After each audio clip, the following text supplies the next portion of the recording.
Assalamualaikum warahmatullahi wabarakatuh. Alhamdulillahilladzi arsala rasulahu bil huda wa dinil haqq liyudhhirahu 'ala dini kullihi wa kafa billahi syahida. Asyhadu an la ilaha illallah wahdahu la syarikalah wa asyhadu anna Muhammadan 'abduhu wa rasuluhul mab'uuts la nabiyya ba'da. Allahumma shalli wa sallim wa barik 'ala sayyidina Muhammadin wa ala alihi wa ashabihi ajma'in, amma ba'du. Saudaraku, sahabat Zakat TV yang dirahmati Allah Subhanahu wa taala, apa kabar iman Anda hari ini? Doa dan harapan kami semoga keimanan kita senantiasa meningkat dari hari ke hari. Dengan meningkatnya keimanan, maka yang kita munculkan adalah kebaikan-kebaikan. Yang kita mekarkan adalah bunga-bunga kemuliaan demi kemuliaan. Yang kita tebarkan ke sekeliling adalah aroma kebaikan, kemuliaan, dan kenyamanan. Sehingga kita akan memiliki citra diri yang positif. Sehingga kita akan mampu menanamkan citra positif diri kita dalam benak orang banyak di sekeliling kita. Tak terkecuali dalam lingkungan keluarga dan juga kepada binaan-binaan kita, anak-anak kita di rumah. Oleh karena itu, dalam kesempatan di program Asmara kali ini, kita akan berbincang dengan tema kali ini yang saya angkat adalah menjadi teladan bagi anak.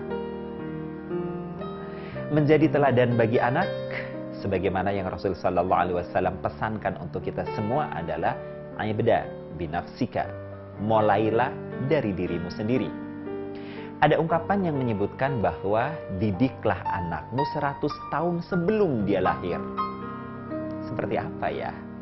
100 tahun sebelum dia lahir. Ya, tentu ungkapan ini terkesan main-main. Tapi ingat, ini serius dan bukan konyol-konyolan.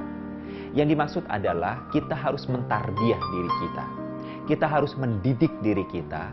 Kita harus mentraining diri kita. Kita harus mendisiplinkan kepada diri kita sendiri tentang nilai-nilai kebaikan.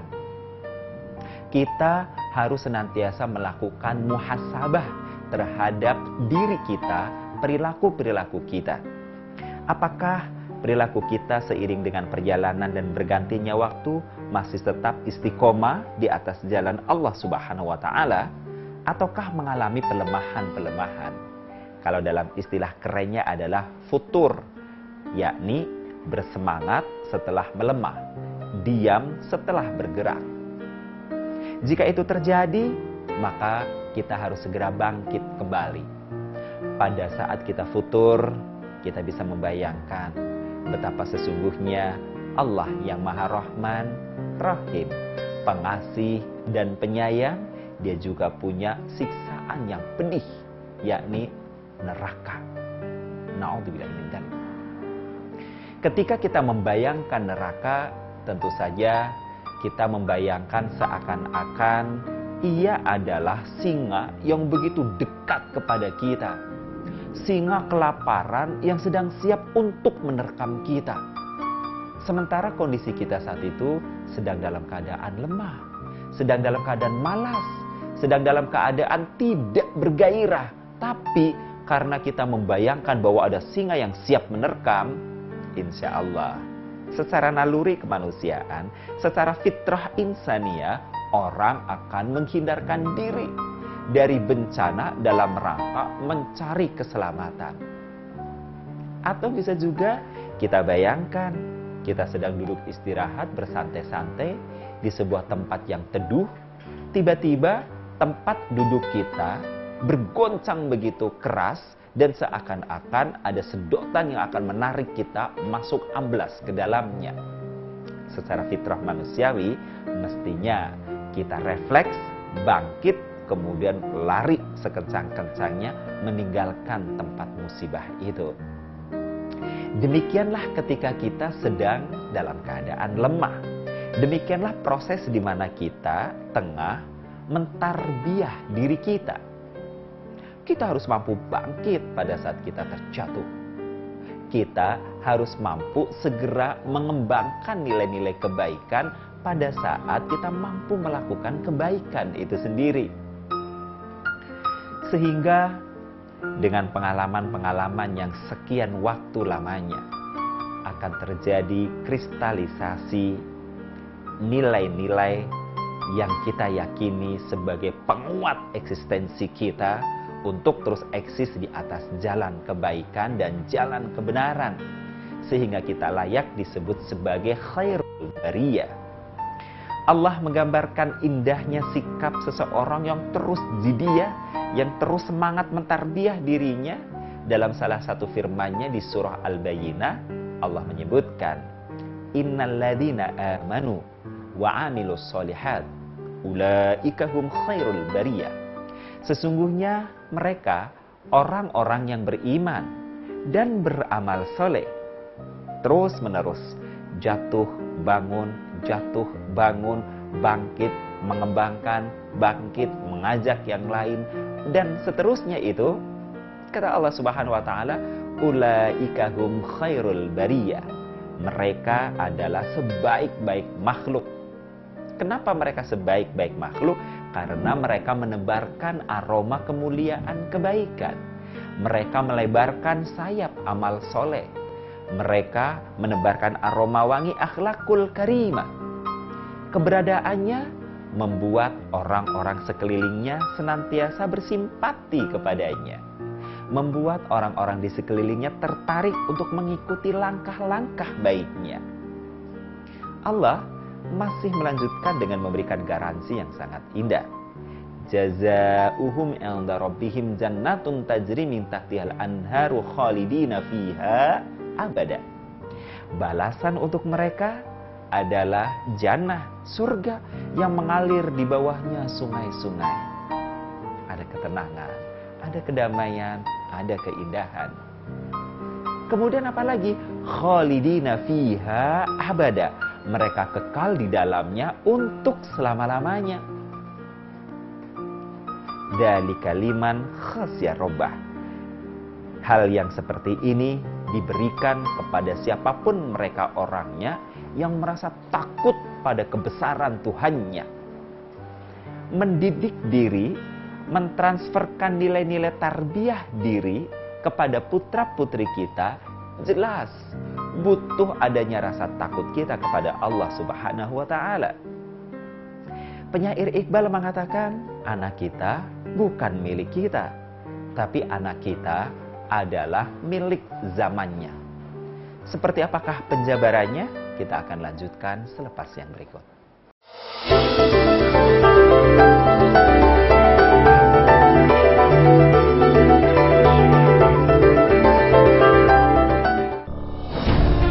Ketika keindahan dunia merebak keselarasan, berbagi kemesraan. Ketika sejuta tangan merangkai kebahagiaan dalam kehidupan yang harmoni. Ketika zakat Anda wujudkan indahnya dunia.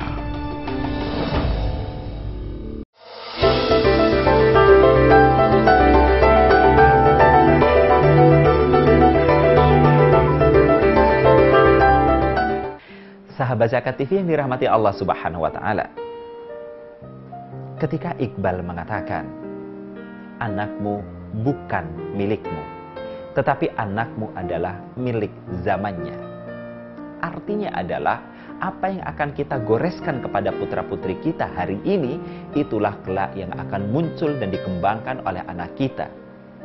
Apa yang sudah kita goreskan hari ini, kelak anak-anak kita akan mengembangkannya kepada lingkungannya. Bisa jadi lingkungan akan mempengaruhinya atau dia justru mempengaruhi lingkungannya. Syukur kalau lingkungannya baik, mereka akan saling bertukarkan nilai-nilai kebaikan.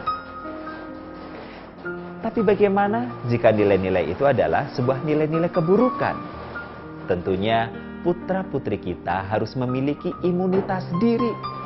Sehingga ketika kita menyaksikan anak-anak kita tumbuh dan berkembang dalam kondisi mereka mewarisi nilai-nilai tarbiyah ilahiyah, tarbiyah kebaikan yang sudah kita berikan kepadanya, tidak ada penyesalan. Yang ada justru adalah kegembiraan, kekaguman, kebanggaan, lantas kemudian kesyukuran kepada Allah Subhanahu wa taala. Kenapa? Karena kita sudah memulai mentarbiah diri kita. Ketika kita mentransfernya kepada putra-putri kita, putra-putri kita pun sangat mudah untuk melakukan clopping. Bahasa gaulnya adalah klop. Anak kita melihat adanya keselarasan antara kata dan perbuatan yang dilakukan oleh kita orang tuanya, sehingga mereka begitu mudah menangkapnya, mengcopy pastenya, menirunya. Dalam pelaksanaan mereka akan mampu mengembangkannya. Seperti peristiwa yang terjadi pada Khulafaur Rasyidin yang kelima, Umar bin Abdul Aziz. Siapa yang tak kenal Umar bin Abdul Aziz? Manusia soleh, cerdas, berpendidikan, ulama yang juga merangkap sebagai umarah. Umar bin Abdul Aziz memiliki latar belakang sebagai orang yang berilmu, menuntut ilmu di Madinah, di Mekah Mukarramah, bahkan menjadi umarah di Madinah. Beliau menjadi gubernur Madinah. Hingga suatu masa takdir Allah berlaku atas dirinya, bukan sekedar menjadi gubernur di kota Madinah, tetapi suatu hari Allah mengamanahkan kepada pundak beliau memikul tanggung jawab menjadi Amirul Mukminin, menjadi pemimpin besar umat Islam di seluruh dunia, justru dalam era di mana penyakit hubbud dunia, penyakit cinta dunia dan takut mati sedang mewabah dalam kehidupan kaum muslimin, khususnya para pejabatnya. Nah, Umar bin Abdul Aziz telah melakukan keteladanan yang baik.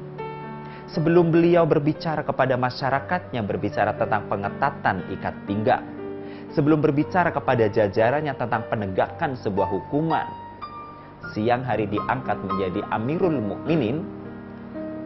Beliau ketika kira-kira menjelang duhur, beliau rebahan, bermaksud untuk relaksasi sejenak sambil menunggu adzan duhur berkumandang.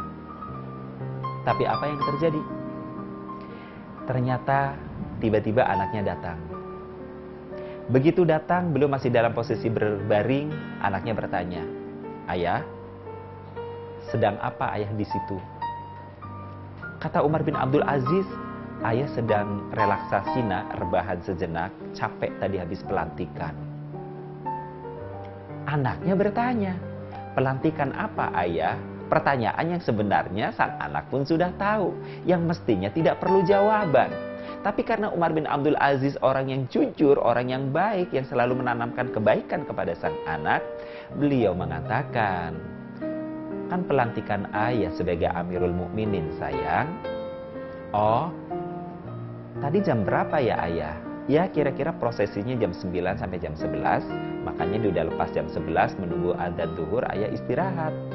Dengan harapan nanti tenaga ayah pulih dan ayah akan segera bangkit melakukan pekerjaan ayah."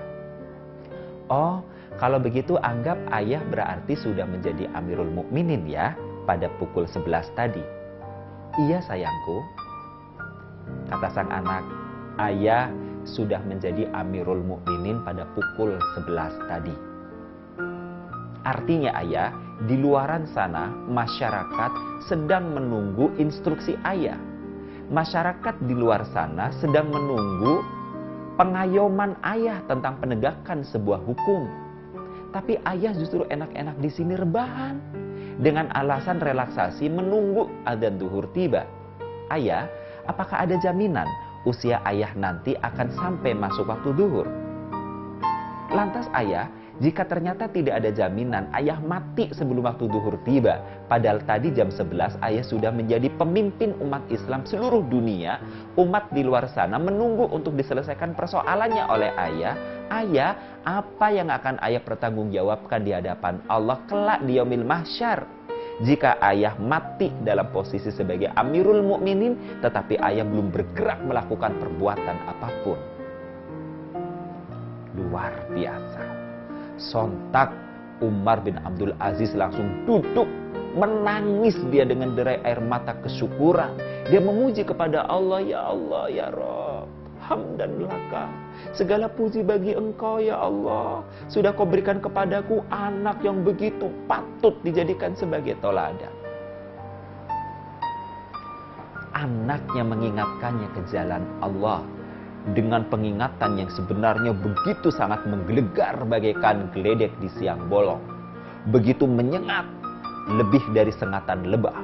Begitu membakar, lebih panas dan membara dibanding semprotan tukang las mengelas besi untuk menyambung kekuatannya. Tapi Umar bin Abdul Aziz senang. Dia bersyukur kepada Allah Subhanahu wa Ta'ala. Beliau langsung bangkit keluar, menemui para staf-stafnya, memusyawarahkan tentang langkah-langkah strategis, bahkan sampai pada teknis bagaimana mengatasi problematika kehidupan masyarakat. Apakah Umar bin Abdul Aziz adalah orang yang konsisten untuk menegakkan kebaikan pada dirinya sendiri sehingga ia bisa menjadi teladan bagi sang anak?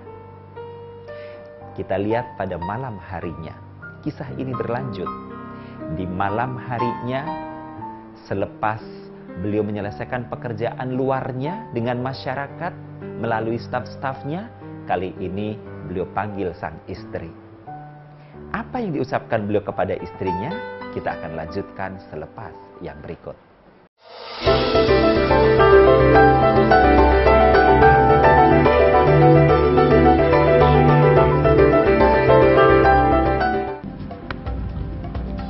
Semangat kemenangan harus berasal dari sportivitas yang datang dari hati. Saya Bawang Pamungkas, saya zakat di dompet duafa. Keluarga adalah sumber inspirasi saya. Kehangatannya datang dari hati. Saya Inneke Koesherawati, saya zakat dompet duafa. Berbagi memudahkan rezeki, karena datang dari hati. Saya Ipo Santosa, zakat di dompet duafa. Dompet duafa.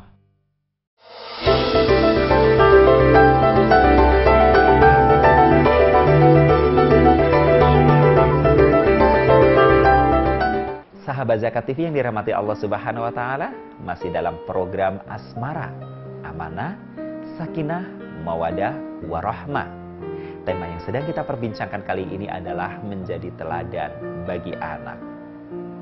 Umar bin Abdul Aziz selepas mendiskusikan penanganan problematika umat bersama dengan staf-stafnya di siang hari, malam harinya beliau panggil istrinya. Beliau berbicara dengan istrinya. Dalam dialog ini menyiratkan akan adanya keteladanan yang begitu tegas, begitu gagah, namun arif bijaksana, menyelamatkan diri, keluarga, terutama istri dan anak-anak, juga masyarakat, bangsa negara, agamanya, bahkan akhiratnya. Yakni Umar bin Abdul Aziz kemudian berbicara kepada sang istri. Wahai istriku, ketahuilah, seluruh perhiasan yang menghias tubuhmu dari ujung rambut sampai ujung kaki itu berasal dari Baitul Mal. Berarti itu harta umat. Malam hari ini, sebagai Amirul Mukminin, sebagai pemimpin besar kaum muslimin, aku menitahkanmu sebagai rakyatku. Aku minta kembalikan seluruh perhiasan itu kepada umat melalui Baitul Mal. Atau kau pilih, kau tetap menggunakannya, tapi aku kembalikan kepada orang tuamu. Dengan kata lain, Umar bin Abdul Aziz meminta kepada sang istri dengan resiko yang sangat besar, bahkan beliau mempertaruhkan tentang kehidupan rumah tangganya. Pulangkan emas yang menghias seluruh tubuhmu ke Baitul Mal kepada kaum mukminin, atau kau tetap memakainya, namun demikian kau tidak lagi bersama denganku, kau kuceraikan. Nangis sang istri. Tapi karena istrinya melihat sang suami menjadi teladan yang baik, beliau lepas giwangnya, beliau lepas kalungnya, beliau lepas gelangnya, beliau lepas cincinnya, bahkan cincin kaki, gelang kaki semuanya dilepas. Dan dia berkata, ya suamiku, sama'an wa ta'atan. Wahai suamiku, aku dengar dan aku patuh. Aku mentaatimu sebagai Amirul Mukminin dan juga aku mentaatimu sebagai suamiku yang mengajak aku menuju kepada keridhaan Allah Subhanahu wa taala. Dilepas semua perhiasannya. Beliau tetap melanjutkan kehidupan rumah tangganya dengan Fatimah, istrinya tercinta. Maka esok harinya Umar bin Abdul Aziz begitu mudah menelurkan SK yang SK itu menindak tegas pejabat-pejabat lain yang selama ini korup dalam melaksanakan tugasnya. Sahabat Zakat TV yang dirahmati Allah Subhanahu wa taala, ketika keteladanan sudah bisa kita lakukan dengan sebaik-baiknya, ada masanya di mana kita harus menularkannya kepada anggota keluarga kita. Kita harus bisa menularkannya kepada putra-putri kita. Tentu saja beberapa hal yang bisa kita lakukan adalah keteladanan yang baik ini harus tetap bisa kita sampaikan secara verbal kepada putra-putri kita, kepada anggota keluarga kita. Penyampaian secara verbal, penyampaian secara lisan tentu bukan dengan doktrinasi yang menyesakkan dada mereka, melainkan yang dihidupkan oleh Umar bin Abdul Aziz dalam rumah tangganya adalah syura, musyawarah, komunikasi dua arah. Kita sering menyebutnya two-way communication. Berbicara layaknya seorang mentor kepada anak didiknya. Berbicara laksana seorang coaching yang sedang meng-coaching anak didiknya. Sehingga ketika pembicaraan itu dua arah akan terjadi kesetaraan. Ketika terjadi kesetaraan, maka lawan bicara akan sangat terbuka pintu hati dan alam berpikirnya. Ketika pintu hati dan alam berpikirnya begitu terbuka, maka mereka akan begitu mudah menyerap segala transformasi kalimat-kalimat yang kita sampaikan. Bahkan bisa jadi ketika harus mengucapkan ulang apa yang sudah kita sampaikan kepadanya, anak-anak kita, anak didik kita akan mampu mengulangnya dengan artikulasi yang persis seperti yang kita ucapkan. Ini kekuatan ketika orang berkomunikasi atau orang tua berkomunikasi dengan anak, mengajak komunikasi yang sejajar. Yang kedua, anak dilibatkan dalam aktivitas orang tua. Tentu saja bukan aktivitas yang berat, melainkan aktivitas yang ringan.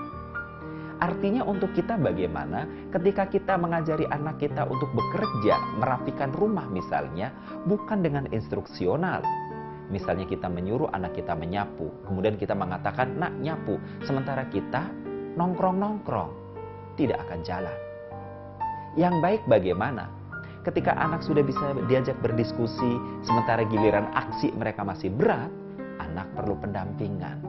Kita bisa mengatakan, sayang, kau nyapu di ruang tamu, sementara ayah atau ibu menyapu di ruang yang lainnya.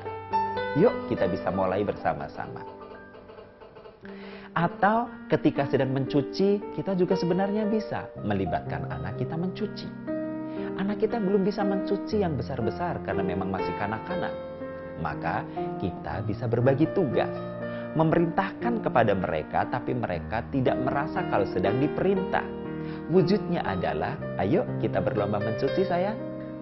Kau mencuci sapu tangan, sementara ibu atau bapak mencuci yang lainnya.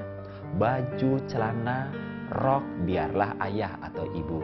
Sementara kau cuci yang ini. Demikian seterusnya. Ketika kita melibatkan anak, libatkanlah pada amalan-amalan pekerjaan yang memang secara kapasitas mampu untuk mereka jalankan. Catatan, jangan sekali-kali menuntut kesempurnaan pekerjaan seorang anak. Apalagi jika nyaris tanpa bu, tanpa pembukaan, tanpa pengarahan, meminta anak untuk menyelesaikan 100% seluruh pekerjaan rumah, kemudian ketika pekerjaannya ada kekurangan, nyapu tidak bersih, nyetrika tidak licin, mencuci sabunnya masih terbawa, lantas Anda mengkomplainnya. Anda telah gagal menjadi teladan yang baik jika ini yang Anda lakukan. Maka bagaimana sebaiknya? Tetap berikanlah pujian. Jangan lupa berikan pujian kepada anak. Bisa jadi anak kita tidak meminta upah dari pekerjaan yang telah mereka lakukan untuk kita. Tetapi ketahuilah, anak kita sangat haus dengan sanjungan-sanjungan kita. Anak kita sangat haus dengan pujian-pujian kita. Sehingga ucapan yang terbaik kita kepadanya adalah tetap memujinya. Ucapkanlah terima kasih. Kalau memang harus menunjukkan kekurangsempurnaan pekerjaannya, kita tunjukkan dengan kita bisa jadi maaf, mengulangnya, tapi jangan sampai pengulangan pekerjaan kita itu justru menyinggung hati dan perasaannya. Libatkan dia dalam setiap aktivitas, insya Allah kita akan menjadi teladan unggulan putra-putri kita. Wassalamualaikum warahmatullahi wabarakatuh.